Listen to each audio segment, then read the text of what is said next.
Hello everybody, it's vanburman here. Welcome back to another Steam Deck Untested Games video. So we're going to be looking at King Arthur, the role-playing game. And as you can see, booting up first time leaves us to a screen that doesn't show the videos. So this is something that, I can't remember, one of the commenters, thank you very much, was explaining around to do with video file formats and that sort of thing, and that Proton Glorious Egg Roll has got like a solution to it, but it's a bit tangled up in some potential like licensing, legal mumbo jumbo. I mean mumbo jumbo, but you know what I mean. And so the first thing I did was switch it to the Proton 7.9 Glorious Egg Roll version, and that managed to fix the movies. The only problem with that was it was a bit of a false sense of security, if you like, in terms of King Arthur working fine. Now, I have checked on Proton DB. It seems to be a pretty common problem. I tend to test things out myself before I then check Proton DB. Maybe I should look at Proton DB first. But to start off with, things looked sort of okay. And looking back at the video now, I can sort of see a few issues. But as soon as we start the game and start moving troops around, you're going to start to see some flashing images on the screen, unfortunately.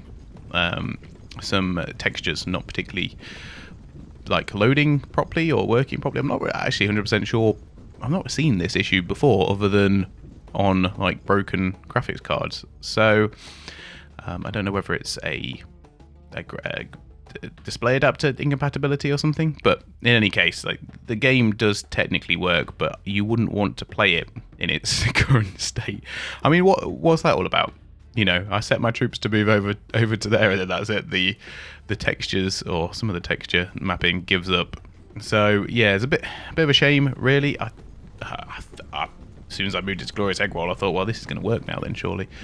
But yeah, no, it doesn't. It needs something else. I'm not sure, beyond my capability to be able to sort this one. From what I gather, I don't think that King Arthur, the role-playing game, has a massively huge following. Something I was interested in. I played all the way through when I was younger, off the back of playing Medieval 2 Total War. Similar sort of vibes, but this has got magic. Alright, so next we're up to Dragon's Dogma, which is a JRPG, I suppose. All of this just works. It's not, I'm not kidding. And yeah, everything's fine. It's got the controller settings are all in there. They all work straight out of the gate. All of the commands line up. The performance is pretty good. A tiny bit of stutter here and there, but I'll be honest, it's probably one of those where I wouldn't think too much of it in this sort of game at all. So yeah, something you could probably play all the way through. I decided to have, a couple of intense battles, do a bit of world exploration. Everything seemed to work pretty well.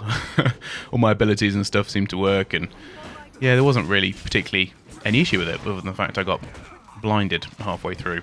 But yeah, I think you have to kill the sorcerer to get rid of that. But in any case, no, it was fine. Dragon's Dogma will work great, and it's probably one I would look to try and play a bit more of. So next we have Zeno Clash, which is a really bizarre, like Fever Dream-esque game. It does work straight away. There is performance-wise, it's not great. Controller-wise, it's horrendous. Trying to find a controller scheme that works semi-adequately. It's a bit of an awkward game though, anyway, in terms of controls. Even if you're using mouse and keyboard.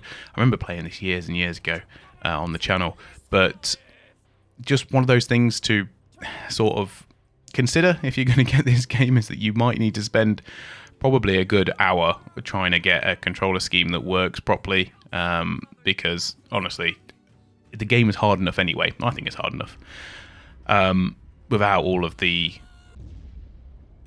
controller issues, and it's not one I've ever really got. It's so weird as well, like the art style.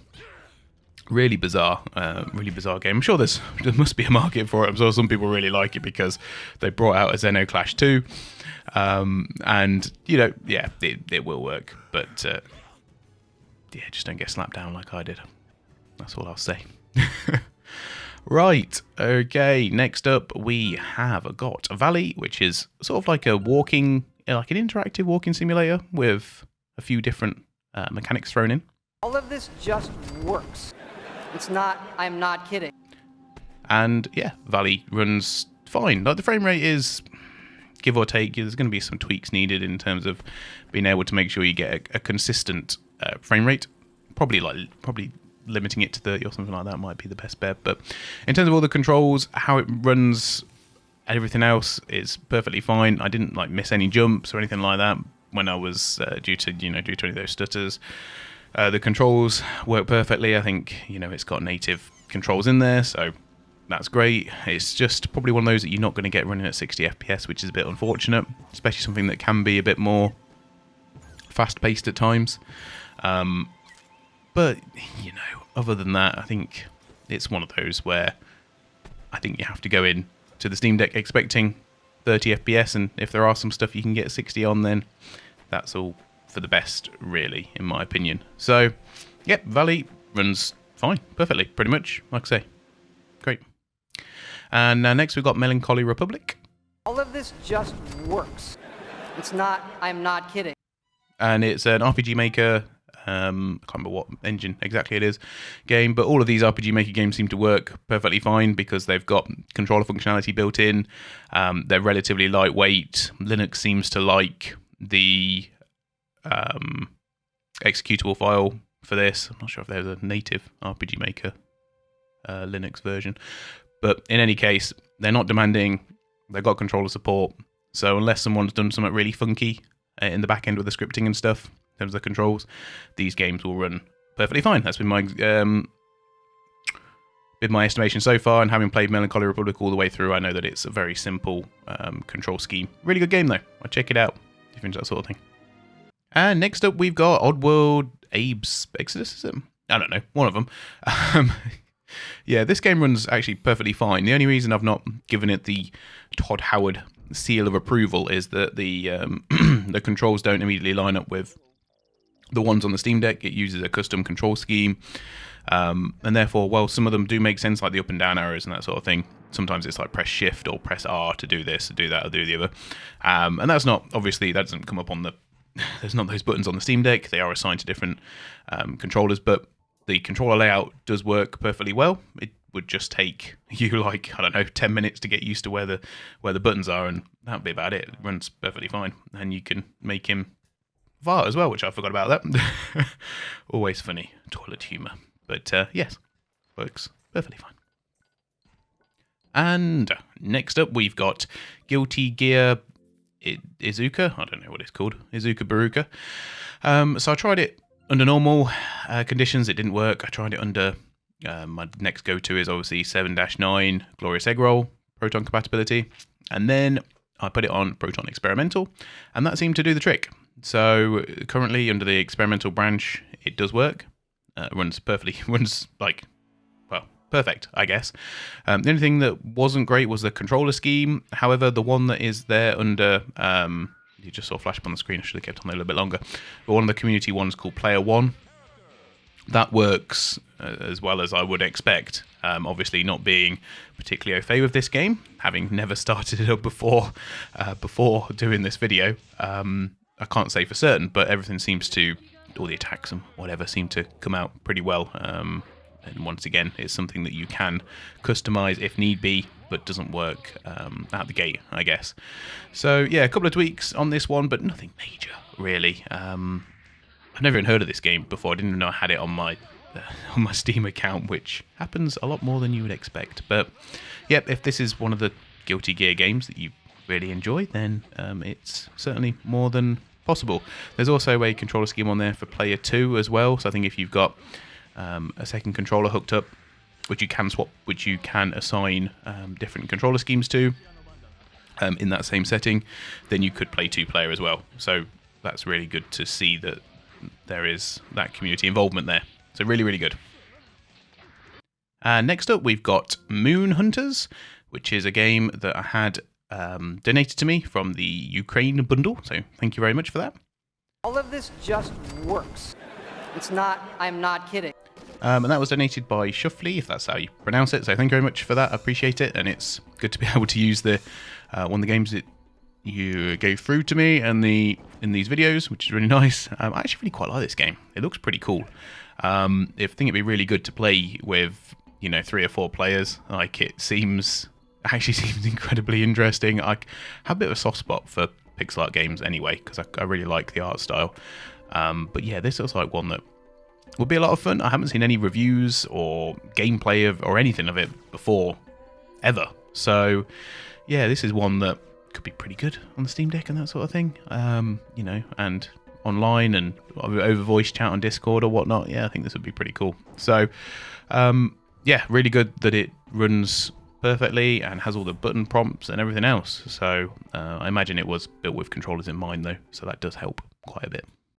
And our penultimate game is Frozen Synapse.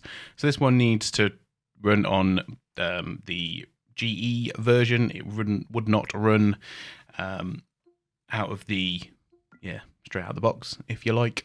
And everything seemed to work fine in that case. There was no artifacts. Controls were okay. Once again, it's something that you will need to invest time in to get the control scheme correct for how you want to use it. But that's pretty standard for stuff that isn't really built with controllers in mind.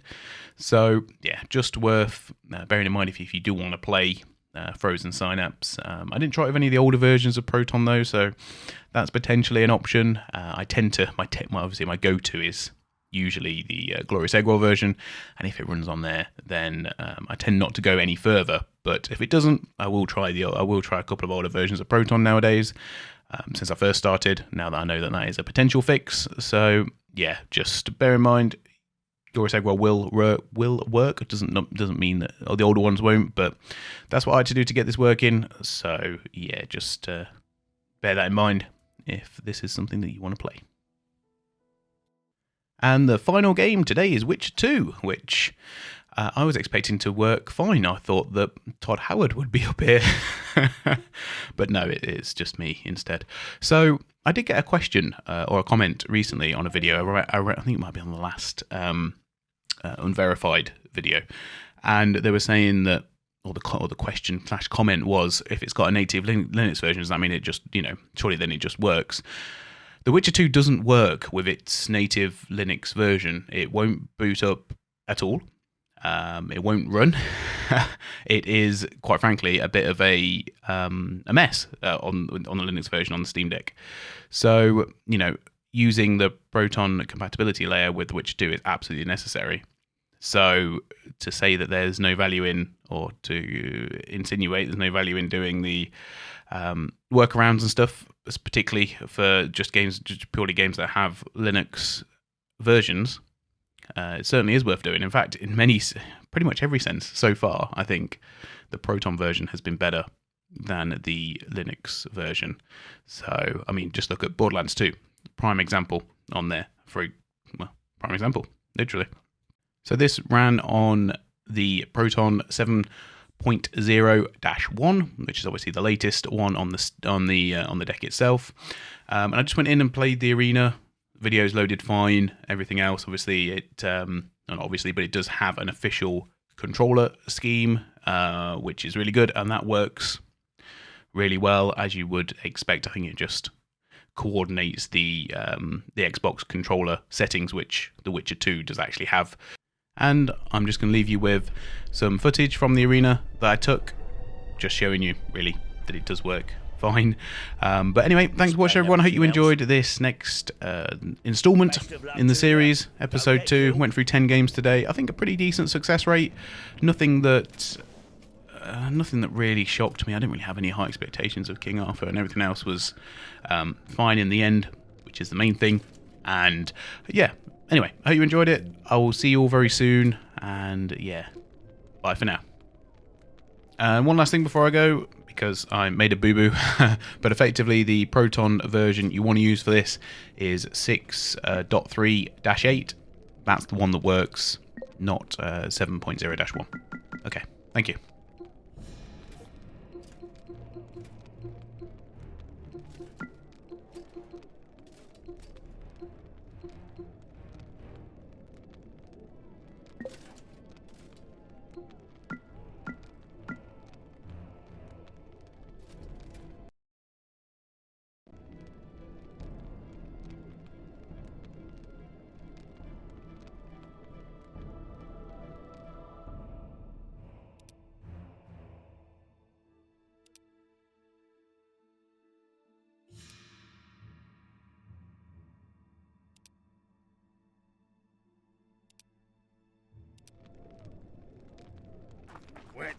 Oh, the evil eye she's got.